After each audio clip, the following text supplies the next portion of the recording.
Um passeio com cão é muito agradável, faz bem para a saúde dele e faz bem para a saúde do seu tutor. Só que durante esses anos que eu faço esses casos criminais, eu percebi uma coisa. Normalmente são eles que encontram aquilo que ninguém queria encontrar. Sexta estranha com gente esquisita. Olá, meus queridos estranhos e estranhas, tudo bem com vocês? Sejam muito bem-vindos aqui ao canal, onde eu conto casos estranhos, reais, criminais, algumas vezes por semana. O caso de hoje eu vou começar ele meio diferente. Normalmente eu venho aqui já contando a história de uma pessoa, a data de nascimento dela, as características, e a gente vai se envolvendo com a história, né? Só que dessa vez não, eu vou começar essa história como as pessoas a descobriram. Ou seja, eu vou começá-la quando aquele cachorrinho que eu falei para vocês no começo da história encontrou um saco de lixo, em um caso que ficou conhecido como Baby Doe.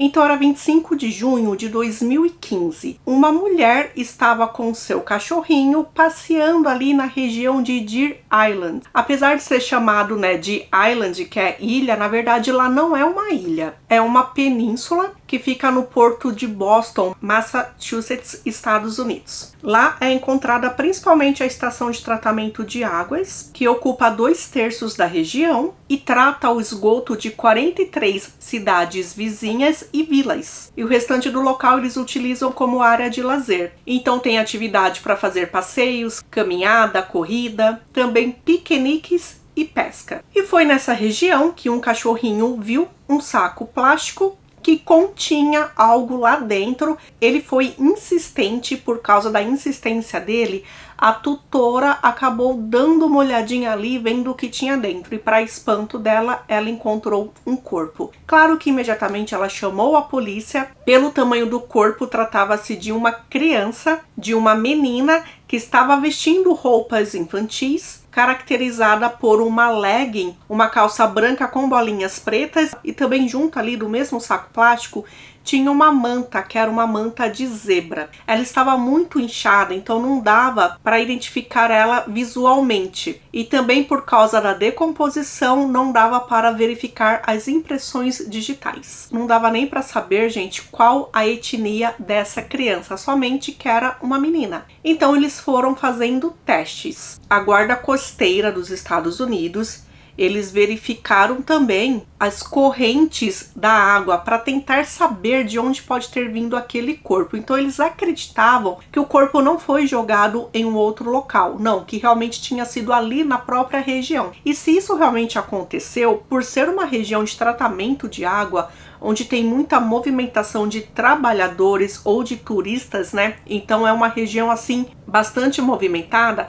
acreditavam que aquela sacola foi jogada à noite e poderia ter sido sim por um funcionário de lá. Uma equipe de mergulhadores também procuraram se tinham outros corpos, só que não encontraram nada. Dia 3 de julho, o médico legista avaliou o corpo, só que disse que não dava para ter certeza qual foi a causa da morte. Sim, tinha sido um crime, não foi natural. Só que não tinha nada assim tão específico na criança que demonstrasse realmente qual a causa. Ela tinha alguns hematomas, como na região do abdômen, só que ele preferiu deixar como a causa indeterminada. Foram feitos testes para verificar qualquer toxina no corpo dela, presença de drogas, de álcool, deu negativo para tudo. Também não verificaram nenhum vestígio de produtos de limpeza, como por exemplo um alvejante. Determinaram que as roupas que foram encontradas na criança vendiam nas lojas Target. Só que essa loja Target, gente, tem em todo lugar. E aquela manta vendia na loja Kmart, no mercado, que também é um mercado que tem em todos os lugares. Bom, no final ali da perícia, determinaram que a criança era uma menina. Ela tinha o cabelo ondulado, comprido, provavelmente não era cortado já há 2 anos, e acreditavam que a menina tinha entre 3 a 5 anos de idade. Era uma criança branca de possível ascendência hispânica e ela tinha cerca ali de 13 quilos. Não era uma criança com traços de desnutrição e nem de abuso físico, e era uma menina que tinha as orelhas furadas onde podiam colocar um brinco. As roupas dela, junto com a manta, também eram coisas novas, né? E tudo isso demonstrava então que não era uma criança maltratada. O Centro Nacional para Crianças Desaparecidas e Exploradas reconstruiu digitalmente o rosto de uma criança. Demorou 4 horas para fazer esse serviço, foi feito através do Photoshop e acreditavam que essa era a aparência próxima da criança. Então, essa foto foi divulgada, junto também com fotos melhoradas, né? Tanto da calça legging dela quanto da manta. Essa foto foi divulgada e nos primeiros dias ela foi acessada mais de 50 milhões de vezes ali no site e ela foi compartilhada por muitas e muitas pessoas. Gente, era um infinito de pessoas tentando descobrir quem era aquela garota. Claro que tinham outras crianças desaparecidas no sistema, então eles compararam para ver se poderia ser uma dessas crianças. Uma a uma elas foram riscadas até que chegaram à conclusão que possivelmente ninguém da família denunciou o desaparecimento daquela menina. Poderia ter sido ou os próprios pais que fizeram isso com ela, então não era interessante denunciar, ou alguém da família não sabia ainda que ela estava desaparecida. Chegaram a pensar, inclusive, gente, que não denunciaram o desaparecimento dela porque de repente ela era de uma família de pessoas que estavam nos Estados Unidos ilegalmente, então essas pessoas tinham medo de serem deportadas e o que acreditavam realmente é que quem tinha feito isso com ela era alguém que a conhecia.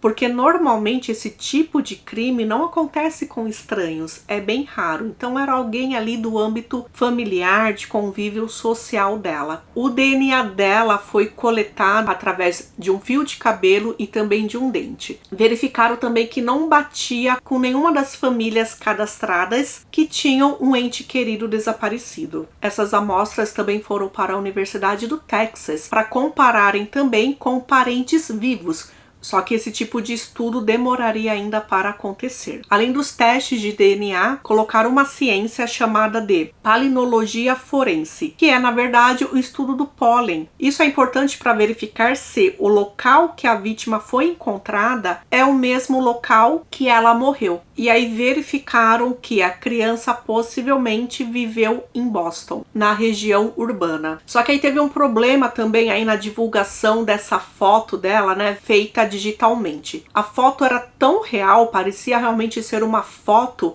que as pessoas se confundiram. Também fizeram questão que ela estivesse em vários outdoors. E as pessoas achavam que se tratava de uma criança desaparecida. Só que não, né? Eles tinham a criança, só que precisavam identificá-la. Isso fez com que várias pessoas ligassem para a polícia, dizendo que tinham visto aquela menina da foto desaparecida em certos locais. E aí isso deu uma tremenda confusão, né? Porque a polícia realmente chegou a essas supostas pessoas que tinham raptado as crianças, né, parecidas realmente com aquele outdoor, né? Só que na verdade não era isso que eles queriam. Então não era nada que levasse à identificação daquela menininha. Dia 10 de julho, o apresentador da CNN, ele entrevistou o cofundador do Centro Nacional para Crianças Desaparecidas e Exploradas, que é um homem que talvez vocês conheçam se vocês seguem esses casos criminais, principalmente no Investigação Discovery, que é um homem chamado John Walsh. Eu achei bem interessante que eu não sabia que era ele que tinha fundado essa instituição. Ele também apresentava um programa chamado Os Mais Procurados da América, e o interessante é que durante essa entrevista ele disse que alguém sabe o que aconteceu. Não tem como ninguém saber, alguém sabe. E ele acredita que quem fez isso possivelmente foi o namorado da mãe da menininha. Ele deixou então, né, para quem não quisesse ligar para a polícia com medo de precisar se identificar, ele deixou disponível os telefones do programa do qual ele trabalha para que fizessem as ligações anônimas. Lá eles escutariam essas denúncias. Bom, conforme o tempo foi passando, algumas dicas apareceram, inclusive denunciaram uma mulher que viram jogando sacos de lixo em uma ponte. Essa mulher foi encontrada, identificada, só que viram que o que ela tinha jogado eram somente frutas podres. Os meses foram passando, as pessoas ficaram com medo daquela menininha não ser identificada e precisar ser enterrada em uma cova de pessoas indigentes. Então várias pessoas se prontificaram a pagar um funeral para ela. Inclusive, uma dessas pessoas é o dono de uma funerária. Porém, isso não precisou acontecer. Depois de vários dias, no dia 18 de setembro de 2015, a menininha foi identificada. O nome dela é Bella Nevea Amoroso Bond, uma menininha de 2 anos de idade. Para a gente saber quem era Bella, a gente precisa antes saber quem eram seus pais. Rochelle Bond era uma mulher que basicamente sempre viveu nas ruas e ela sempre foi uma dependente de drogas. Ela usava principalmente heroína. Antes de Bella, ela tinha tido 2 filhos e esses 2 filhos foram retirados dela porque ela não tinha como cuidar, ela morava na rua e esses filhos foram dados para a mãe dela cuidar. Ela usava drogas pesadas, ela roubava, ela se prostituía. Ela trabalhou em um clube de striptease, tudo isso para manter o vício dela. Até que ela conheceu um homem chamado Joey Amoroso, que também era um homem independente que vivia também nas ruas. Os dois começaram um relacionamento. Rochelle engravidou, e inclusive os dois participaram de uma invasão de propriedades e eles viveram um tempo em cabanas no local ali da invasão. Só que Rochelle, sem emprego, ainda viciada, ela se prostituía para pagar seu vício. Durante a gravidez da menininha Bella, ela foi presa 3 vezes, 2 por prostituição. Até que Joey, parceiro dela, descobriu, ou seja, na cabeça dele era uma traição, e ele foi embora, abandonou ela grávida naquela situação. Inclusive ele saiu do estado, ele foi para Califórnia. Em uma dessas prisões, o advogado dela, porque todo mundo tem direito a um advogado, mesmo não tendo condições de pagar. Então esse advogado, oferecido pelo estado, conversou com o juiz para que, ao invés dela ficar presa, ela ir para uma clínica de reabilitação. E foi isso que aconteceu. Enquanto estava na clínica de reabilitação, ela percebeu que ela queria aquela menina. Ela queria ser mãe da Bella, mãe mesmo, de estar presente, de cuidar, de ser uma boa mãe, um bom exemplo. Ela não queria perder mais uma filha. Então, Bella nasceu dia 2 de agosto de 2012. As duas viveram um tempo em um abrigo para moradores de rua, até que com ajuda, com assistência, Rochelle conseguiu um apartamento para morar com a filha. Então é claro que ela recebia um auxílio para poder manter esse apartamento e também um auxílio porque ela tinha uma filha pequena. Bom, Rochelle parou de usar drogas, ela se tornou uma mãe maravilhosa. Indo para esse apartamento, Bella tinha o próprio quarto dela, onde ela decorou com macaquinhos, porque macaco era o animal preferido da Bella. Rochelle era ativa no Facebook, então é possível ver uma mãe como tantas outras mães que postam fotos dos filhos, que elogiam, que falam que aquele filho é a grande razão da vida delas. E de certa forma, Bella salvou Rochelle. Os vizinhos elogiavam Rochelle, dizendo que ela era uma boa mãe. Ela sempre brincava, interagia com Bella. Bella era uma criança saudável, sempre sorridente, sempre animada, era bem cuidada. A menina e a casa estavam sempre limpas. A assistência social ficou sempre presente. Eles iam mês após mês ou iam de surpresa para verificar como estava a casa, como que Bella era cuidada, e realmente viram que Rochelle cuidava super bem da menininha. Então, em 2013, eles pararam de acompanhá-la. Acharam que Bella e Rochelle estavam bem. Como Rochelle sabia que era difícil viver nas ruas, ela de vez em quando dava abrigo para outros amigos, para conhecidos que passaram pela mesma situação dela. Uma dessas pessoas foi uma mulher, uma amiga, chamada Shannon Taylor. Rochelle convidou essa amiga para morar com ela e elas moraram juntas, as 3, durante um bom tempo. Isso no ano de 2014. Só que Shannon era dependente da bebida alcoólica. ela ficava segurando uma bebida o dia inteiro. E aí Rochelle disse que não iria permitir aquilo perto da filha dela, que ela já tinha largado as drogas e que Shannon podia fazer a mesma coisa. Foi difícil para Shannon, porém ela se apegou muito a Bella, interagia com ela, brincava com ela e ela foi abandonando a bebida por causa de Bella. Ela dizia que Rochelle algumas vezes era nervosa, então de manhãzinha ela que acordava a Bella, que fazia o café da manhã para as duas, era uma interação bem gostosa, as três saíam para passear, era ótimo, era um convívio muito bom. E ela também dizia que Rochelle era uma ótima mãe, a casa estava limpa, a menina sempre bem arrumada, bem alimentada, não faltava comida para ela, o dinheiro que Rochelle recebia realmente era para cuidar da filha. O que ela disse é que Rochelle ainda usava maconha, porém, tirando a maconha, estava tudo tranquilo. Até que em outubro de 2014, Shannon e Rochelle tiveram uma briga. E essa briga deixou Rochelle tão brava que ela expulsou Shannon de casa e cortou qualquer relacionamento com ela e também proibiu ela de se aproximar de Bella. O que foi uma pena, porque foi só meses depois que aconteceu algo terrível com Bella. Em janeiro de 2015, Rochelle conheceu um homem chamado Michael McCarthy. Nessa época, o médico prescrevia para ela um medicamento que era um medicamento para ajudar com as crises de abstinência. Então era um medicamento controlado. E quando ela saiu da farmácia, ela encontrou Michael, conversou com ela e comprou essa substância dela. Ou seja, é uma droga, né? E ele era viciado nessas substâncias. Falaram, inclusive, que Rochelle fazia isso com frequência. Ela não tomava os medicamentos, ela vendia para ficar com dinheiro. E aí, com isso, ela vendeu esse medicamento para o Michael. Eles trocaram telefones, começaram a conversar e começaram a ter um relacionamento amoroso. Aí o que acontece? Ele foi morar com ela e com Bella. E foi nessa época que Rochelle largou as redes sociais. Então ela que sempre postava alguma coisa de Bella, ela parou de postar. A última postagem foi realmente na época do Natal, quando ela entregou o presente para a filha dela. E os vizinhos também disseram que a partir do momento que Michael se mudou para o apartamento, Rochelle mudou o comportamento. Ela emagreceu muito e ela voltou a utilizar drogas. Inclusive Bella, que era uma garotinha doce, tranquila, passaram a escutar choros dela, que era algo que não acontecia. Falando do pai da Bella, do Joey,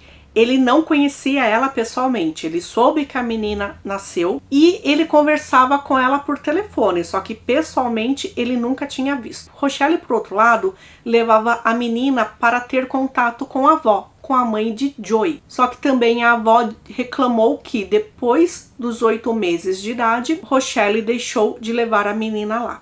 Esse Michael tinha um amigo chamado Michael também. Só que aqui a gente vai chamar ele então de Mike para a gente saber diferenciar. Michael Sprink. Ele também era dependente químico e precisando de um lar para morar, ele foi morar com a família. Quer dizer, na verdade ele foi morar com Rochelle, com Bella e com Michael, porque aquilo não era uma família. Ele disse que gostava muito de Bella. Quando ele viu, Bella já ia pro colo dele, já queria interagir com ele. E na época que ele morou lá com essas pessoas, ele teve vontade, inclusive, de largar as drogas. E ele começou a diminuir a frequência do uso. Ele disse que sim, que tanto o Michael quanto o Rochelle eram usuários de heroína e eles ficavam muitas vezes apagados. Só que ele aguentou ficar lá na casa somente 2 semanas. Ele já conhecia Michael há algum tempo e ele já sabia que o amigo dele gostava do ocultismo, gostava de satanismo, estava estudando essas coisas, dizendo muitas vezes que em vários locais tinha demônios. Havia demônios que precisavam ser expulsos. E apesar dele estudar e se interessar pelo ocultismo e pelo satanismo, o que ocasionou realmente os fatos daqui para frente foi o satanismo. Então, Mike, o amigo, disse que nunca viu Rochelle maltratar Bella, porém ele viu Michael maltratá-la várias vezes. Em 2 ocasiões, ele colocou a menina dentro de um armário, prendeu ela lá durante 30 minutos até 1 hora, e quando ele questionou, ele disse que era para ela aprender, e disse algumas vezes também que ela estava com um demônio no corpo. E ele só falava disso, o tempo todo ele só falava em demônios. Então, por mais que Mike, o amigo, não tivesse onde morar, ele resolveu ir embora, porque aquela situação era muito degradante. Como Rochelle e Michael, o namorado dela, viviam drogados, eles nem percebiam o que acontecia. Então era complicado até eu falar para vocês uma data, porque não se sabem. Porém, acreditam que isso aconteceu ou em abril ou em maio. Lembrando que o corpo de Bella foi encontrado no final de junho. Então Rochelle disse que Bella estava bem chorosa em um certo dia, e ela estava cansada, e ela disse que não queria colocar a menina para dormir, porque ela já tinha passado, ela estava birrenta, e ela pediu então para Michael ir até lá. E aí depois ela disse que de repente a casa ficou silenciosa demais. Quando ela entrou no quarto de Bella, ela viu que Michael tinha dado um soco na barriga da filha, tanto que fez com que ela pulasse da cama, e a menina nesse momento ela já estava da cor cinza ou azul e ela estava inchada. Então ela percebeu que Bella estava perdendo a vida ou já tinha perdido a vida.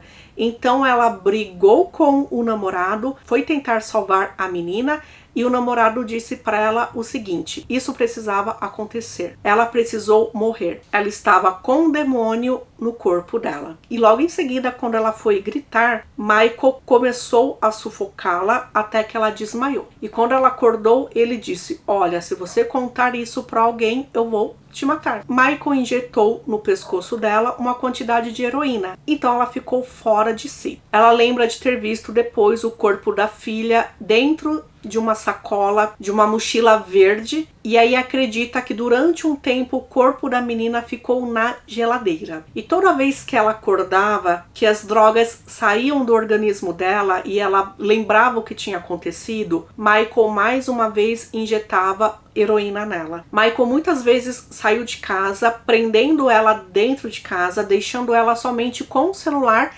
sem acesso à internet. Quando ele precisava ligar para ela, ele telefonava para ela.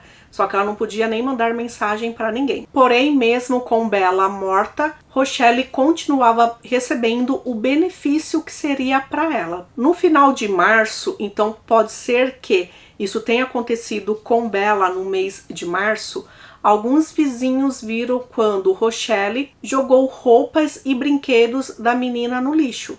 E quando questionaram ela disse que Bella tinha sido levada embora pelo conselho tutelar. E acreditaram realmente nessa versão, porque não parecia que Rochelle estava triste, por exemplo, minha filha morreu, não, nada disso. Então acreditaram que realmente isso tinha acontecido. E nesse meio tempo, Mike, aquele amigo, apareceu na casa, dizendo que queria ver Bella, inclusive que tinha levado leite para ela. E Rochelle disse que a filha não estava lá, que a filha estava passando um tempo com parentes. E aí Joey, que nunca tinha visto a filha pessoalmente, resolveu conhecer a filha pessoalmente e bateu na porta da casa de Rochelle. E ela deu a mesma desculpa, que Bella estava na casa com parentes. E já antes disso, né, gente, ela lembra de ter acordado um dia, de Michael ter colocado ela dentro do carro junto com uma sacola de lixo onde estava o corpo de Bella. Dirigiram até um certo local e jogaram o corpo dela de lá. Esse local não foi onde o corpinho dela foi encontrado, ou seja, jogaram em algum lugar e a correnteza levou. E foi aí logo depois disso que Michael teve um abscesso infeccionado, ele precisou ir até o hospital, e foi nessa época que Joey, o pai de Bella, telefonou e ela disse que tinha mentido para ele, que Bella tinha morrido. E uma semana depois disso, ela, que já estava sem usar drogas, ela ligou para Mike, para aquele amigo, e ela disse que tinha perdido a filha, né? Só que aí quando ele conversou com ela, ele disse: não, agora que você está de novo longe das drogas, você vai recuperar a sua filha. Ela começou a chorar e ela disse que na verdade ela não ia recuperar, e disse o que Michael fez com Bella. Imediatamente, Mike mandou mensagens escritas no celular para o amigo, questionando, dizendo que Rochelle tinha contado toda a verdade. E aí, o que Michael, o namorado, disse foi: você vai acreditar em mim, que sou seu amigo, ou vai acreditar naquela P da vida? Só que como ele conhecia o amigo, sabia que o amigo não estava bem, que o amigo só falava de demônios, ele acreditou em Rochelle. Ele conversou com a irmã dele. Então esse Mike, o amigo, tinha uma irmã chamada Laura. Eles conversaram e eles falaram: não, gente, a gente tem que denunciar, né? E aí foi nessa época que Laura sabia que tinha uma foto de uma menininha desaparecida. Mostrou essa foto pro irmão. E o irmão disse: olha, pessoalmente ela não se parece, porém pode ser sim que seja ela, é muita coincidência. Então eles foram até a polícia e contaram quem realmente era aquela menininha. Michael, o namorado, e Rochelle foram presos e acusados de terem tirado a vida dela. Só que aí era a versão de um e a versão de outro. Michael disse que nem sabia do desaparecimento da menina, nem tinha percebido. Logo depois que Mike, o amigo dele, saiu do apartamento, ele também saiu do apartamento, porque ele não gostava do jeito que Rochelle tratava a filha. No dia seguinte que foram presos, os dois foram se apresentar diante do juiz. Eles nem se olharam, gente, nem se olharam. Eles estavam ali ao mesmo tempo, só que nem se olharam. O juiz determinou uma fiança de $1 milhão para Rochelle e Michael continuaria preso sem direito à fiança até o dia do julgamento. Joey, o pai de Bella, acreditava na versão de Rochelle, dizendo que viu o hematoma na época que ela tinha no pescoço, que foi quando o Michael injetou a seringa no pescoço dela, e segundo o Joey, não dava para ela mesma ter feito aquilo com ela, então ele acredita sim. E quando Rochelle contou que Bella tinha morrido, eles choraram bastante e os dois pensaram em contar para a polícia, só que acabaram deixando passar. E do tempo que Joey soube até o tempo que Mike, o amigo, soube, passou-se uma semana. Só que logo depois que Mike soube, ele foi lá e denunciou, né? Bella foi enterrada no dia 28 de novembro de 2015 no túmulo da família do Joey. Ele disse que foi muita coincidência que o corpo dela foi encontrado no dia 25 de junho, que era exatamente o dia que a avó dele, ou a bisavó de Bella, fazia aniversário, e essa bisavó da Bella já tinha falecido. Então Bella seria enterrada ali no túmulo da família, junto com a bisavó dela. A família que conhecia a Bella pessoalmente, por exemplo, a avó dela materna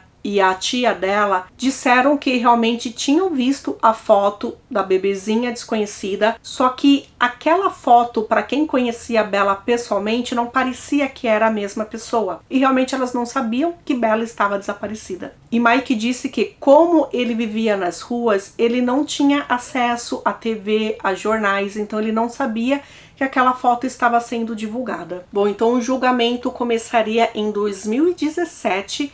Nessa época, os dois já estavam presos há 2 anos. Rochelle aceitou um acordo. Ela se considerou culpada de cumplicidade de ter se desfeito do corpo de Bella. E ela receberia, então, uma pena de 2 anos. Ou seja, ela já tinha cumprido essa pena, então ela estaria em liberdade. As duas pessoas mais importantes ali no julgamento contra Michael foi Mike, o amigo, que naquele tempo que morou ali, né, com o casal, disse as coisas que viu, inclusive o interesse do amigo pelo satanismo, que não parecia ser nada normal. Inclusive foram encontrados vários livros lá sobre essa prática. Só que o mais importante mesmo foi a versão que Rochelle disse do que aconteceu. E ela focava realmente nisso, que ele tirou a vida de Bella dizendo que era a hora dela morrer, porque ela estava com um demônio no corpo dela. Isso precisava acontecer para eles se livrarem dos demônios. A causa da morte de Bella realmente nunca foi determinada. Foi encontrado um líquido rosa no estômago dela, só que esse líquido nunca foi identificado.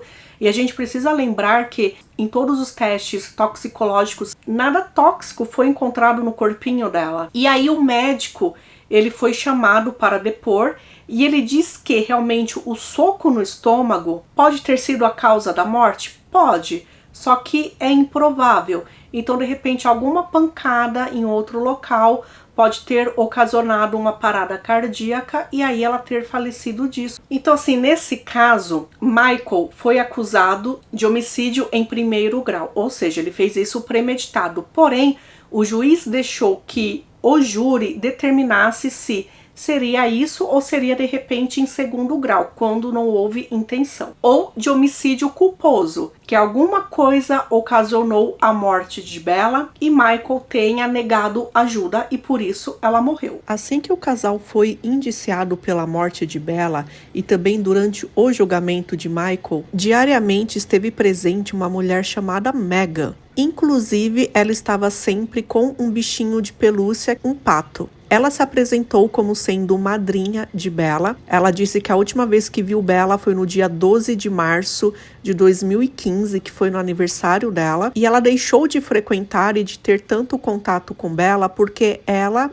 e Rochelle se desentenderam. Ela disse que amava Bella. Ela sempre mandava mensagem para Rochelle perguntando de Bella e quando ela encontrava Rochelle na rua sem a filha, ela questionava. Só que Rochelle sempre dava uma desculpa. Quando viu a foto da menininha desconhecida, ela sim achou semelhante àquela foto com Bella e ela 2 vezes telefonou para a polícia pedindo para que verificassem a casa de Rochelle. Só que isso nunca aconteceu. A polícia depois disse que nunca encontrou essas denúncias. Então, dia 26 de junho de 2017, o júri retornou com o veredicto de culpado por homicídio de segundo grau. Então, ele foi condenado à prisão perpétua e ele poderá pedir a liberdade condicional em 2037, 20 anos depois da época de sua condenação. Michael entrou com recurso. Ele disse que era muito injusto ele receber a prisão perpétua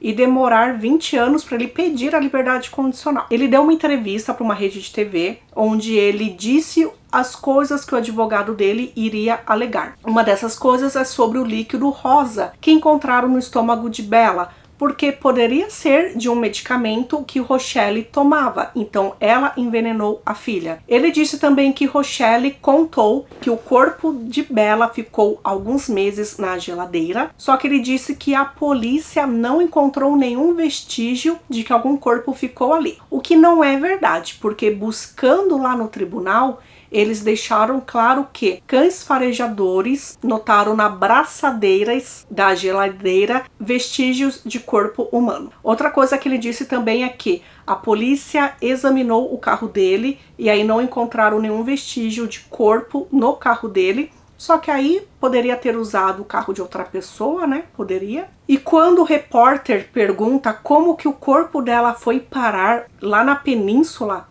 ele diz que isso ele não pode comentar, porque o advogado dele falou que é melhor ele não dizer nada. E aí, né, ainda bem que esse recurso que ele colocou foi negado e ele continua então com a mesma pena. E aí, gente, esse caso é um caso infelizmente triste, que quem sofre, normalmente quem sofre quando os pais são dependentes são as crianças, e isso é um claro exemplo disso. O que me chamou a atenção nesse caso também é, por exemplo, como Bella, mesmo tendo ficado pouco tempo, né, nessa vida, nesse mundo, ela, de certa forma, mudou a vida de algumas pessoas. Então a gente tem Shannon, aquela mulher que morou com ela, com Rochelle, durante 1 ano. Ela se livrou do vício da bebida por causa de Bella. A própria Rochelle, ela mudou o estilo de vida dela, ela largou a cocaína e outras substâncias mais fortes para cuidar da filha. Infelizmente, ela encontrou o Michael aí no meio da história, né, que mudou tudo isso. E Mike, o amigo,